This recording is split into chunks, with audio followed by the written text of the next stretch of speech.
اعوذ باللہ من الشیطان الرجیم بسم اللہ الرحمن الرحیم کتب علیکم اذا حضر احدکم الموت ان ترک خیرا الوصیۃ للوالدین والاقربین بالمعروف حقا علی المتقین۔ آج کا جو سبق ہے وہ وصیت کے متعلق ہے۔ نصیحت اور وصیت میں فرق ہوتا ہے۔ نصیحت کسی کو بھی کی جا سکتی ہے، وصیت جو ہوتی ہے وہ بندہ مرتے ٹائم جو ہے وہ اپنے مال جو چھوڑ کے جا رہا ہوتا ہے اس کے متعلق کرتا ہے۔ یاد رکھیں، اسلام کے اندر پہلے حکم یہ تھا کہ جب کوئی شخص فوت ہونے لگتا تو وہ اپنے مال کی وصیت کر دیتا اور اس کے مطابق وہ مال کو تقسیم کر دیا جاتا، یعنی یہ کہہ دیتا بھی میرا فلانا مال جو ہے فلانے بچے کے لیے، فلانے کے لیے، فلانے کے لیے، فلانے کے لیے۔ تو جس طریقے سے وہ وصیت کرتا اسی طریقے سے اس کے فوت ہونے کے بعد جو ہے وہ مال کو اسی طریقے سے تقسیم کر دیا جاتا۔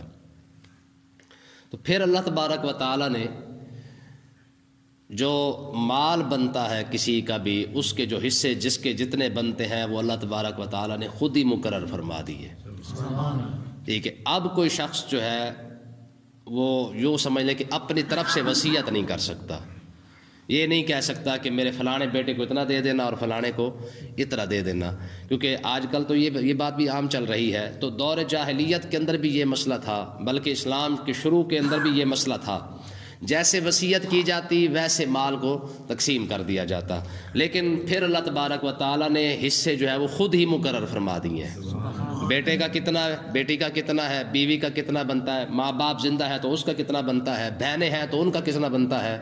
یہ چوتھے سپارے کے اندر جو ہے وہ آگے اللہ تبارک و تعالیٰ نے جس بندے کا جتنا حصہ بنتا ہے وہ اللہ تبارک و تعالیٰ نے خود ہی مقرر فرما کر جو ہے وہ قرآن پاک کے اندر بیان فرما دیا ہے۔ اب کسی کو اس کے اندر ہیر پھیر کرنے کی اجازت نہیں ہے، خواہ وہ بچوں سے راضی ہو یا نہ ہو، ایک بیٹے سے راضی ہو یا دو سے راضی ہو یا پانچ سے راضی ہو یا کسی سے راضی نہ ہو، لیکن اگر مال چھوڑ کے جا رہا ہے تو اس کا وہ حق جو ہے وہ اسلام اس کو دے رہا ہے۔ ٹھیک ہے، اب ذرا مسئلے پر غور کریں تو یہ جب اللہ تبارک و تعالیٰ نے حصے مقرر نہیں بیان فرمائے تھے، حصے مقرر نہیں کیے تھے، اس سے پہلے جو ہے وہ وصیت کر دی جاتی تھی، اور آقا علیہ الصلوۃ والسلام نے ارشاد فرمایا کہ جو بندہ اللہ اور اللہ کے رسول پر ایمان رکھتا ہے کہ وہ گھر کے اندر مال بھی ہو تو وصیت کیے بغیر وہ رات کو سوئے نہ، ایسا نہ ہو کہ رات کو سو جائے، رات کو موت آ جائے اور اس نے وصیت ہی نہ کی ہو۔ ٹھیک ہے، لیکن یہ اس وقت کی بات تھی جب حصے مقرر نہیں ہوئے تھے۔ اب کیونکہ اللہ تبارک و تعالیٰ نے خود ہی بیٹوں کے، بیٹیوں کے، بہنوں کے، ماں کے، باپ کے، بیوی کے حصے مقرر ہو چکے ہیں تو اب وصیت کی ضرورت نہیں ہے۔ لیکن اس کے اندر بھی دو مسئلے ہیں۔ اگر مال کم ہے تو پھر تو وصیت کرنے کی ضرورت نہیں ہے، پھر تو جو تمہارے جو ورثاء ہیں ان کو پورا آ جائے گا۔ لیکن اگر مال زیادہ ہے، پیسہ زیادہ ہے، یا زمینیں ہیں، جائیداد ہے وہ زیادہ ہے، پراپرٹی بہت زیادہ ہے، تو کیا کیا جائے گا؟ تو اس کے لیے اسلام یہ کہتا ہے کہ تمہارے ورثاء کو تو حق مل ہی جائے گا۔ ہاں، مال کا جو تیسرا حصہ ہے تمہارے پاس جب زیادہ ہے تو تم دوسرے رشتہ داروں کے لیے وصیت کر سکتے ہو کہ فلاں میرا رشتہ دار جو ہے وہ غریب ہے، اس کے لیے بھی چلو اتنا پیسے اس کو دے دینا، اتنا پیسہ اس کے لیے دے دینا۔ تو یہ پیسہ جائیداد دوسرے رشتہ داروں کے اندر تقسیم کرنا یہ اب بھی جائز ہے، لیکن شرط یہ ہے کہ مال جو ہے وہ زیادہ ہو، پیسہ زیادہ ہو تو پھر جو ہے وہ بندہ اپنے رشتہ داروں کے لیے، عزیز و اقارب کے لیے اپنا وصیت جو ہے وہ کر سکتا ہے۔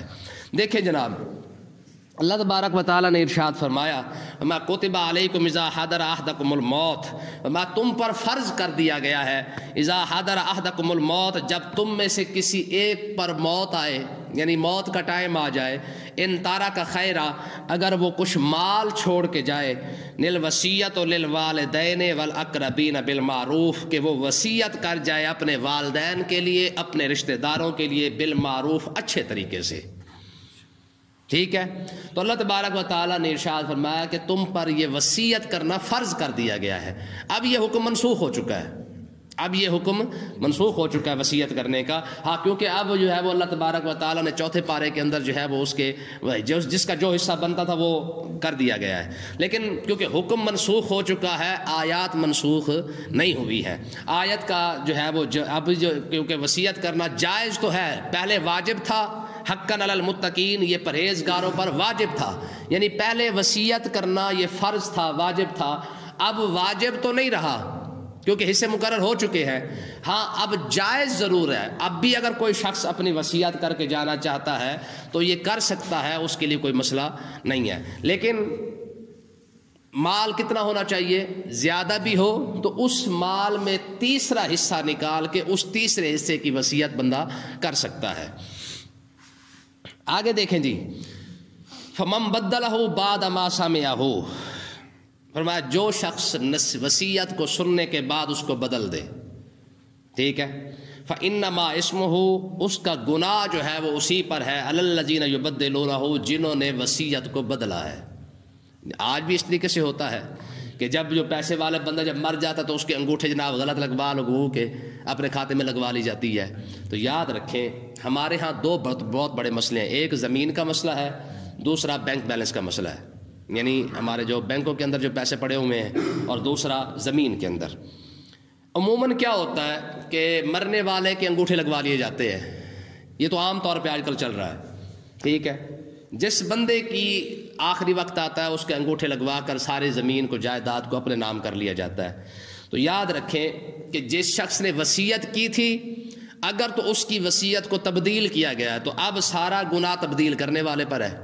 اور آقا علیہ الصلوۃ والسلام نے ارشاد فرمایا کہ جس شخص نے کسی دوسرے مسلمان بھائی کی زمین 1 انچ بھی اپنے پاس رکھ لی، ایک زمین کا 1 انچ کا حصہ بھی اگر اس نے اپنے پاس رکھا تو قیامت کے دن اللہ تبارک و تعالی 7 زمینوں کا طوق بنا کے اس کی گردن کے اندر ڈال دے گا. بات سمجھ آئی کہ نہیں آئی؟ کتنا؟ 1 انچ. انچ مطلب ہے کہ ایک بالش. آقا علیہ الصلوۃ نے فرمایا یعنی جس نے ایک گٹھ، ایک مٹھ، ٹھیک ہے جی، اگر اتنی زمین بھی اگر کسی کے لیے ہے، خاص کر یہ ذمہ داروں کے لیے بہت بڑا مسئلہ ہے. یہ جو 2 زمینوں کے درمیان جو بننا ہوتا ہے جس کو ہم کہتے ہیں، آپ کیا کہتے ہیں؟ وٹ کہتے ہیں، ٹھیک ہے نا. یہ جو 2 قلعوں کے درمیان، 2 زمینوں کے درمیان جو وٹ ہوتا ہے، ٹھیک ہے، خاص کر ہم جب کسی کے ساتھ، کئی کے ساتھ جب ہم اس کو کھدیرنا شروع کرتے ہیں نا، یہ بہت بڑا مسئلہ ہے اس کے لیے کہ پتہ نہیں اللہ جانے وہ وٹ کے اندر ہمارا حصہ ہے بھی صحیح کہ نہیں، اگر ہے بھی صحیح تو کتنا ہے. تو اس لیے اس کے اندر یہ مسئلہ یاد رکھے. آقا علیہ الصلوۃ والسلام نے یہ واضح طور پر ارشاد فرمایا کہ اگر کسی شخص نے کسی دوسرے کی زمین کا اتنا حصہ یعنی 1 بالشت بھی لے لیا تو قیامت کے دن اللہ تبارک و تعالی 7 زمینوں کا طوق بنا کر اس کے گلے میں ڈال دے گا. ٹھیک ہے. اب آگے دیکھیں جی، فرمایا کہ جس شخص نے وصیت کو بدلا ہے، الذین یبدلونہ، اس کا گناہ جو ہے وہ اسی کے سر پر ہوگا. ان اللہ سمیع علیم، بے شک اللہ تعالیٰ سننے والا بھی ہے اور جاننے والا بھی. ہاں، رب تو سن رہا ہے کہ اس نے کیا وصیت کی ہے، رب تو جانتا ہے کہ اس نے کیا وصیت کی تھی. اب بعد والے لوگوں نے اگر وصیت کو تبدیل کر دیا ہے، ٹھیک ہے، انگوٹھے غلط لگوا لیے ہیں، جہیز پر تو یہ عام مسئلہ چلتا رہتا ہے، اپنا جائیداد پر یہ مسئلہ چلتا رہتا ہے. تو جس شخص نے اپنی بہن کا، اپنے بھائی کا، کسی نے اگر ایک حصہ بھی تھوڑا سا مارا ہے، ایک کپڑا بھی اگر مارا ہے، تو یاد رکھے پھر قیامت والے دن پھر اس کا حساب کیا ہونا ہے. قیامت والے دن جب اولاد بندے کی نہیں بن رہی تو بہن بھائی کہاں سے بنیں گے. اور ذرا اگلی آیت کو پڑھ لیتے ہیں، اس کے بعد اس مسئلے کو کھولتے ہیں. تو اللہ تبارک و تعالیٰ نے ارشاد فرمایا، ایک تو یہ مسئلہ ہے کہ جس شخص نے بعد میں کسی وصیت کو بدلا تو اس کا گناہ بدلنے والے پر ہے. فمن خاف من موص، اگر وصیت کرنے والے نے ہی بددیانتی کی ہے، فمن خاف من موص، اگر خوف ہو وصیت کرنے والے کی طرف سے، جانفن کہ وہ جانب داری کرے گا، او اسمن یا وہ گناہ کی طرف جائے گا، تو فلا فاصلح بینہم، تو بعد والا اگر ان کے درمیان صلح کروا دے تو فلا اسم علیہ، تو اس پر کوئی گناہ نہیں ہے. ان اللہ غفور الرحیم، بے شک اللہ تعالیٰ بخشنے والا بھی ہے، مہربان بھی ہے. اس آیت کا مطلب کیا ہے؟ وصیت کرنے والے نے وصیت کی، 4 بیٹے تھے، اس میں سے 2 بیٹوں کے نام اس نے جو ہے وہ زیادہ جائیداد کر دی، 2 بیٹوں کے نام تھوڑی کر دی ہے. تو اب مرنے والا تو مر گیا ہے، اب جو زندہ ہے، کوئی وہاں پہ حاکم ہے، کوئی عالم ہے، کوئی وڈیرا ہے، برادری کا ہے، کوئی بھی شخص ہے، اور اسے پتہ ہے کہ مرنے والے نے یہاں پہ بےایمانی کی تھی، 4 بیٹے کے اندر جو ہے وہ 2 کو زیادہ دے گیا، 2 کو کم دے گیا ہے، تو اب جو وڈیرا، جو چودھری یا وہاں کا جو عالم ہے یا وہاں کا جو حاکم ہے، جس کا بھی ہاتھ پڑتا ہے، وہ کیا کرے، وہ اس وصیت کو ختم کرے اور 4 بیٹوں کے درمیان یا بہنوں کے درمیان جس بندے کا جتنا حق بنتا ہے فاصلح بینہم، سب کو برابر برابر شریعت نے جو حصہ دیا ہے سب کے درمیان برابر برابر تقسیم کر دے، فاصلح بینہم فلا اثم علیہ، تو اس کے درمیان جب سب کے درمیان برابر برابر تقسیم کر دے گا تو اللہ تبارک و تعالیٰ نے ارشاد فرمایا فلا اثم علیہ، یہ گناہ کا کام نہیں ہے بلکہ یہ بہت بڑی نیکی کا کام ہے۔ یہ کیا ہے؟ یہ نیکی کا کام ہے، ٹھیک ہے۔ ان اللہ غفور الرحیم، بے شک اللہ تعالیٰ بخشنے والا بھی ہے، مہربان بھی ہے، وہ نیکی کر کے جو ہے وہ لوگوں کے درمیان نیکی کر کے درمیان میں پورا کر حساب کر دے۔ اب یہاں پہ ایک مسئلے کو سمجھے، عموماً کیا ہوتا ہے، بہنوں کا حصہ مارا جاتا ہے اور ایموشنل بلیک میل کیا جاتا ہے بہنوں کو کہ نہیں، اگر خاص کر یہ جو ہماری امیاں ہوتی ہیں نا، امیاں، ٹھیک ہے نا، یہ امیوں کا بیڑا غرق زیادہ ہوا ہے، وہ اپنی بچیوں کو بلیک میل کرتی ہیں کہ جناب اگر تم نے اپنی بھائیوں کو حصہ نہیں دیا تو تمہارے بھائی جو ہے تمہیں گھر نہیں آنے دیں گے، اور اس طریقے سے جو ہے وہ تمہارا میکا ختم ہو جائے گا، یہ ہو جائے گا، وہ ہو جائے گا۔ تو فلہذا یہ کام جو ہے وہ، میں نے آپ کو پہلے بھی ایک اصول بتایا تھا کہ جب شریعت کا مسئلہ آ جائے تو وہاں پہ امی اور ابا نہیں چلتے، امی اور ابے کی گنجائش نہیں ہے۔ تو جائیداد کی جو تقسیم ہے، وصیت کا جو مسئلہ ہے، جو تقسیم ہے، وصیت تو اب رہ نہیں گئی کیونکہ یہ حکم منسوخ ہو چکا ہے، اب وصیت، اب جو جائیداد کی تقسیم ہے وہ اسی وقت ہوگی جس طریقے سے اللہ تبارک و تعالیٰ نے ارشاد فرمائی ہے۔ یہ 4 پارے کے اندر آگے آئے گا، ٹھیک ہے۔ یوصیکم اللہ فی اولادکم للذکر مثل حظ الانثیین فإن کن نساء فوق اثنتین فلہن ثلث ما ترک، یہ سارا قرآن مجید کے اندر آگے آنے والا ہے۔ تو کہنے کا مقصد یہ ہے، جائیداد کے اندر بہنوں کا جتنا حق بنتا ہے، بیٹیوں کا جتنا حق بنتا ہے وہ دینا پڑے گا، ہر حال میں دینا پڑے گا۔ اگر کوئی شخص نہیں دیتا تو قیامت والے دن وہ اس کا جواب دہ بھی ہوگا اور اس کو دینا بھی پڑے گا، ٹھیک ہے۔ یہ یاد رکھیں، بہنوں کا اور بچیوں کا، بیٹیوں کا اتنا ہی حق ہے جتنا کہ حق شریعت نے ان کو عطا فرمایا ہے، وہ معاف نہیں ہوگا۔ ہاں، لیکن جو ہم معاف کرواتے پھرتے ہیں، یہ ہم بلیک میل کرتے ہیں، معاف نہیں کرواتے۔ کیا کرتے ہیں؟ یہ بلیک میل کرتے ہیں۔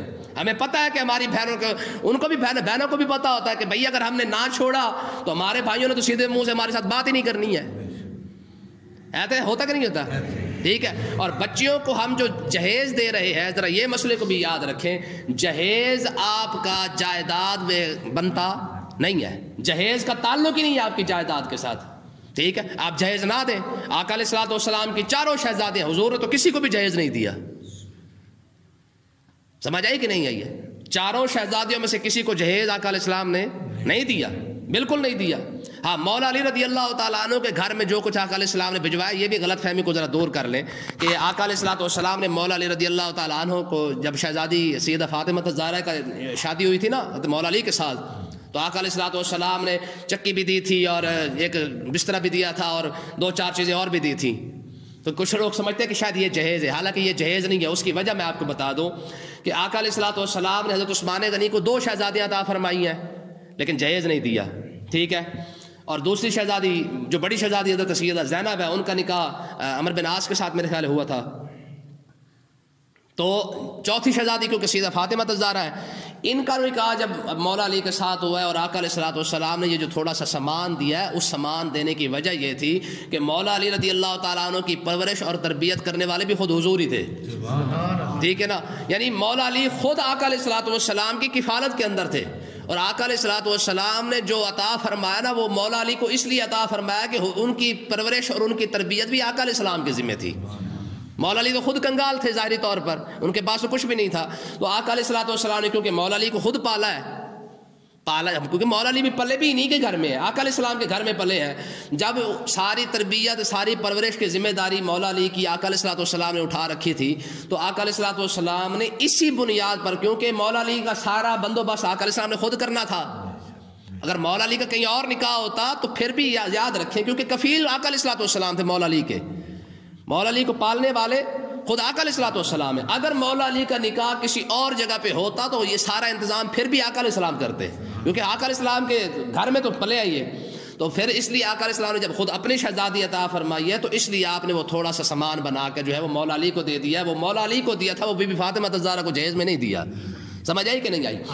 اب رہا مسئلہ, یہ یاد رکھیں کہ اگر ہم جہیز بچیوں کو دے رہے ہیں تو جہیز وراثت میں حق, وراثت کا تعلق جہیز کے ساتھ نہیں ہے. ہاں یہ تو ہماری بمباری ہے نا جو ہم کر رہے ہیں. مقصد کہنے کا یہ جو بم بلاسٹ ہم نے کیا نا برادری والے, یہ جو 500 بندہ لے کے جناب اٹیک کر دیتے ہیں, پاکستان اور انڈیا کی جنگ چھیڑ دیتے ہیں جی, یہ جو 500 بندہ لے کے برادری کا, یہ ہم نے بیڑا غرق کیا ہے اپنا. ٹھیک ہے جی, یہ منگڑ ہو گئے اور یہ جناب انگوٹھی پہنائی ہوگی, اب کتا پلائی ہوگی, اب کھیر پلائی ہوگی, دودھ پلائی ہوگی, یہ سارا کچھ ہم نے بیڑا غرق کیا ہے. باقی اسلام کے ساتھ اس کا تعلق ہی کوئی نہیں ہے. اسلام کے اندر دو چیزیں ہیں, ایک نکاح اور ایک ولیمہ. اما عائشہ صدیقہ رضی اللہ تعالیٰ عنہ کے ساتھ جب آقا علیہ السلام کا نکاح ہوا ہے تو کیا تھا, دولہا صاحب خود تشریف لے گئے ہیں, جا کے وہاں پہ سیدنا صدیق اکبر نے اپنا نکاح پڑھوایا ہے. نکاح پڑھوانے کے بعد اما عائشہ صدیقہ رضی اللہ تعالیٰ عنہ فرماتی ہے کہ صرف ایک دودھ کا پیالہ تھا, دولہا نے بھی پیا, دولہے نے بھی پیا, اللہ خیر صلاح, نکاح بھی ہو گیا, ولیمہ بھی ہو گیا. سمجھ آئی کہ نہیں آئی ہے؟ یہ جو اٹیک کرتے ہیں نا دیہات اپنا وہ بچی والے کے گھر میں جا کے, یہ ہم نے کیا ہوا ہے 500 بندہ لے جا کے. اور برادری جہیز یہ یاد رکھیں, یہ ویسے لعنت ہم نے اپنے اوپر خود مسلط کی ہے. تو باقی اگر کوئی شخص اپنی بچی کو 5 کروڑ کا جہیز بھی دے دے, اس کے باوجود بھی جب مرے گا اس کے مال میں اس بچی کا حق پورا اس کو دینا پڑے گا. بھائی ہے, اگر آج ہم بھانا بناتے کہتے جی وہ لیتے نہیں ہیں, تم بندے کے پتر بن کے دے تو صحیح. سمجھ آئی کہ نہیں آئی؟ لیتا کیوں نہیں ہے؟ آج کے دور میں پیسہ کس کو نہیں چاہیے؟ آج کے دور میں زمین کس کو نہیں چاہیے؟ آج کے دور میں حق کس کو نہیں چاہیے بھائی؟ مشکل سے مشکل ترین دور کے اندر ہم اس وقت سانس لے رہے ہیں اور ہم کہتے ہیں یہ آج کے دور میں جی کوئی لیتا نہیں ہے, جی ہم نے تو بڑی کوشش کی ہے. تم نے کوشش کی ہی نہیں ہے. ٹھیک ہے نا. اگر بہنوں کو کہا تھا نا کہ بھائی اپنا حق لے, تیری مہربانی, ہماری گردن کے اندر عذاب نہ ڈال, ٹھیک ہے, تو کیا خیال ہے وہ نہ لیتی. ہم نے بس کیا ہے وہ اوپر والے سے نا وہ گونگلوں سے مٹی اتاری ہوئی ہے. ٹھیک ہے, کہتے ہیں نا گونگلوں سے مٹی اتارنا, ہم نے صرف خالی گونگلوں سے مٹی اتاری ہے, اوپر سے پھر لینا تے نہیں تسی. انہوں نے کہا نہیں جی, پہلی بات ہم یہی کہتے ہیں پھر تسی لینا تے نہیں. انہوں نے کہا نہیں. انہوں نے کہا بس ٹھیک ہے, ہو گیا.